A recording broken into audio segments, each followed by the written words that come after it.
Hello, I'm Richard with EV4U Custom Conversions. And in our last episode featuring the Volkswagen Transporter Doka, we had received the motor back and we're going to put it in the vehicle. And I was hopeful that that day we'd be on the road again. And it would be the first time in 8 years since I've driven this vehicle. But in the process of doing some repairs and upgrades on this motor, this shaft, this armature shaft had been moved back a little bit from the original location, which threw off our magic number, which is the distance between the mating surface on the adapter plate to the bell housing and to the back side of the, or the front side, however you want to look at it, of the flywheel, the clutch mating side of the flywheel. And so that spec was off, and in that spec being off, it caused the flywheel to rub up against our adapter. This has always been a real tight clearance setup.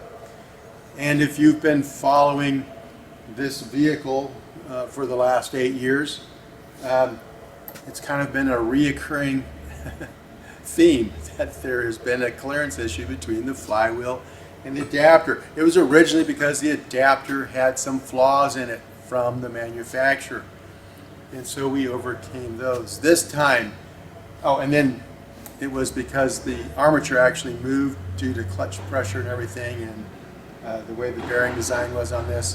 That's one of the things that we had repaired, but that shaft had moved back and caused a clearance issue, and that was what was discovered when we got the vehicle back in our possession after 8 years. Now, we have the upgrades to the motor, and we find out that again we have a clearance issue. So to fix it this time, we had some material removed from this side of the adapter, thus making the adapter thinner, which puts our flywheel further out to restore that magic number. So now that you've been caught up, back up to speed, today, I probably won't have time to get it on the road today, but today we want to get the adapter and flywheel and clutch all put back on and hopefully get this in the vehicle. Whether or not I get to the point where I can drive it today, this is a weekday, lots of interruptions. It's highly doubtful, but that's gonna be the attempt.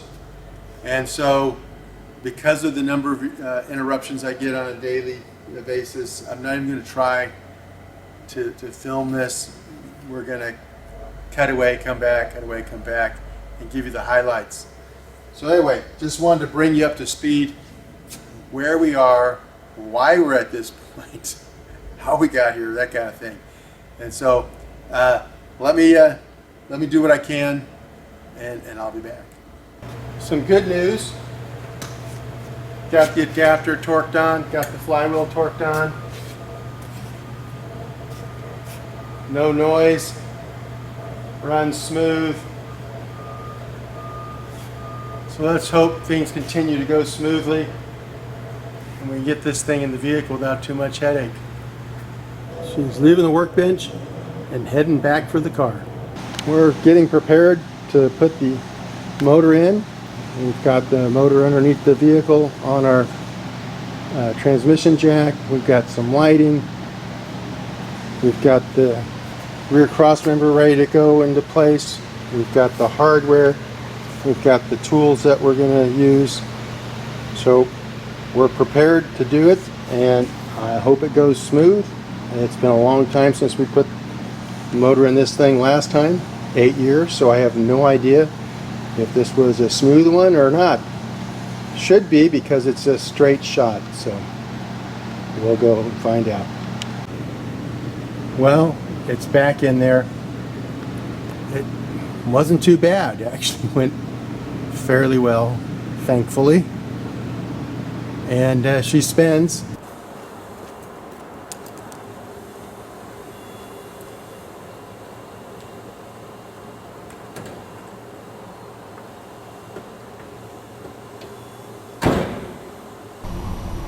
Well, it's been 8 years since I drove this vehicle last. So we're going to go for a little test drive, see how things work, make sure that everything's working as it should. Our in-shop tests look good, so let's give it the real world on the road test.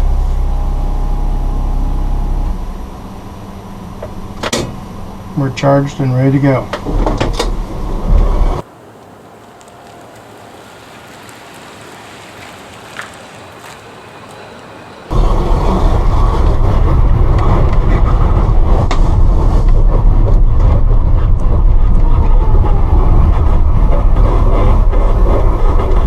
The brakes kind of drag and make a noise, but that's what happens after you sit for 8 years.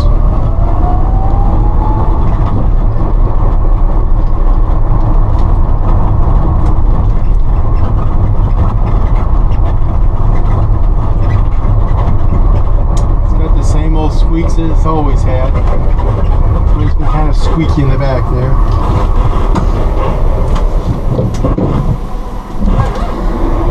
Take off in second gear.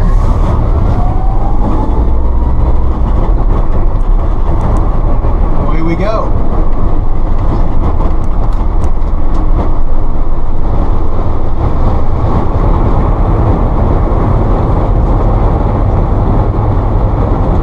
Vibration because the tires have they got flat spots on them. We're running at 50.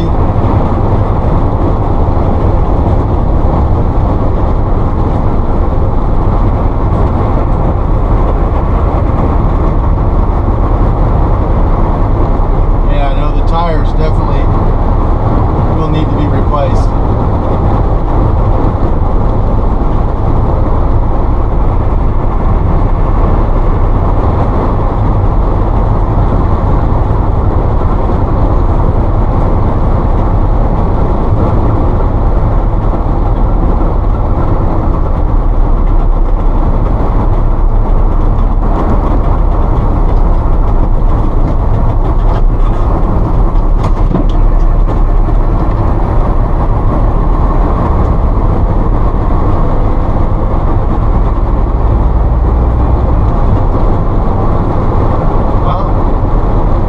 The expected things like flat spots on the tires, the brake a little noisy, seems to be pretty good. Speed limit's going up to 55.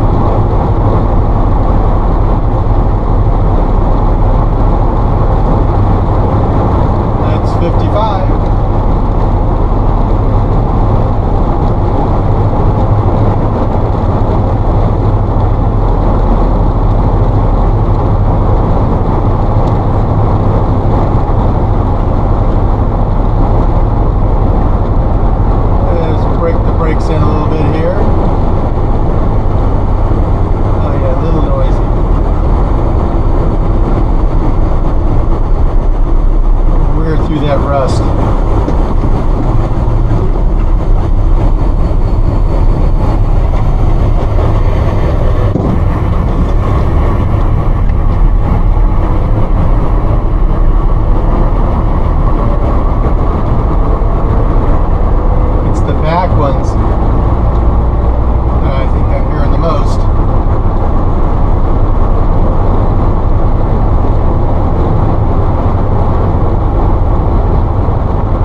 Don't need the power steering for most driving.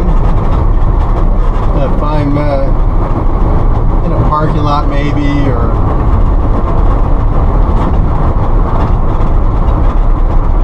doing a tight turn somewhere, a U-turn, I just flip the switch and have instant power steering. But most of the time you don't need it on these things. It steers real easy.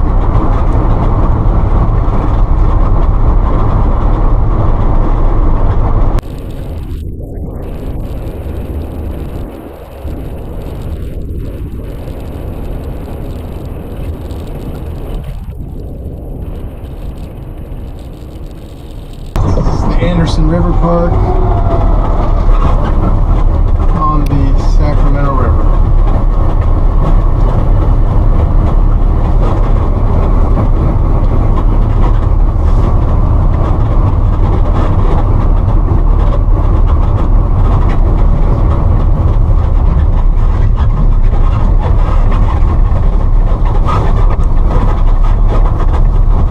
I don't have a destination in mind. I'm just cruising around, listening to the car, seeing how it feels. I'm not familiar with this park at all. U-turn, no power steering, no problem at all.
See what kind of voltage drop we have here for it.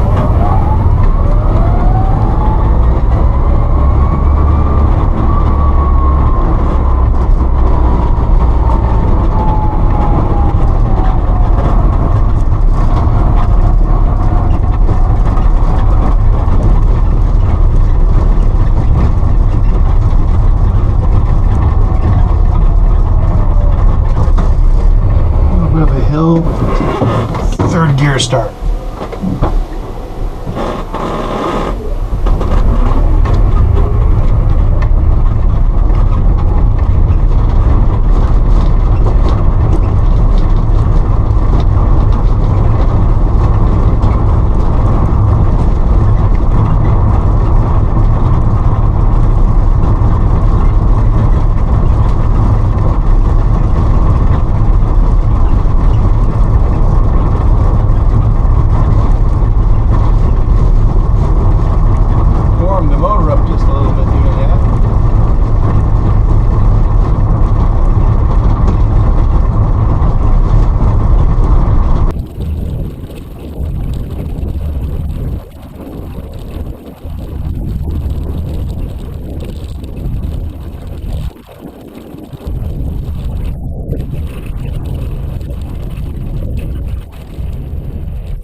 About 400 pounds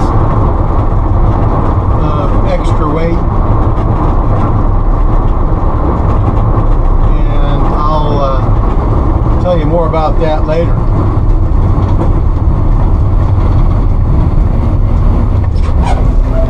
If you stay to the end of the video, you'll see what I mean.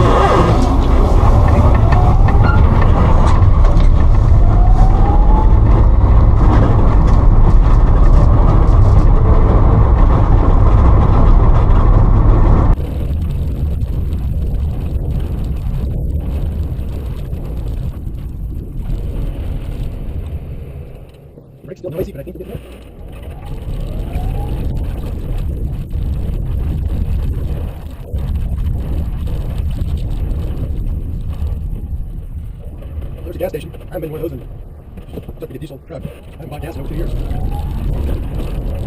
you don't know gas in a vehicle.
Gets a lot of looks, I gotta say that.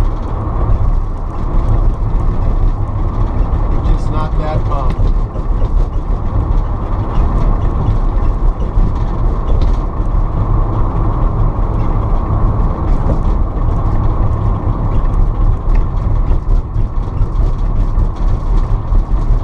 We'll go up here and swing a real tight U-turn.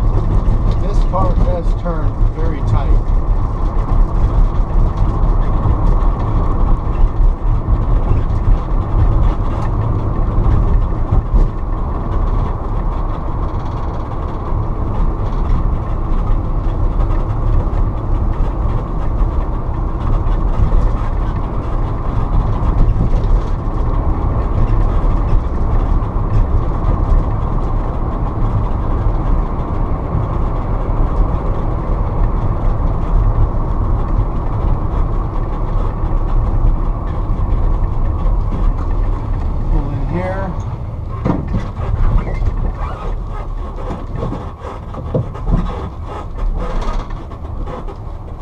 On the power steering.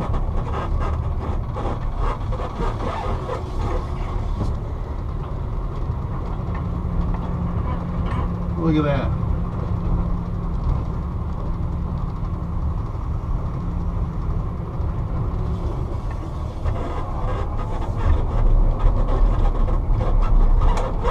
That's a pretty tight turning radius.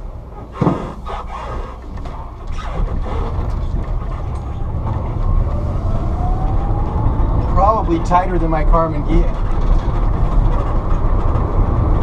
or my butt.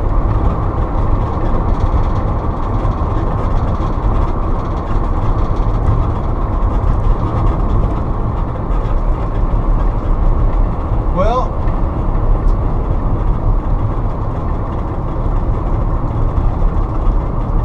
we're heading back. Truth be told, this wasn't the first test drive. We test drove this several times already just to make sure everything was kosher. I didn't want to go out the first time and try to film it and have problems. So kind of stacked the deck. I knew what it would do, and it's performing just perfect.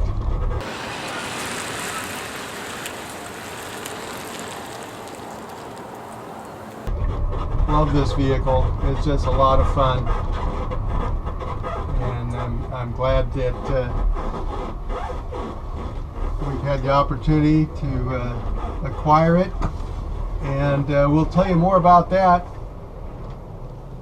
at a later time. Thanks for coming along for the ride.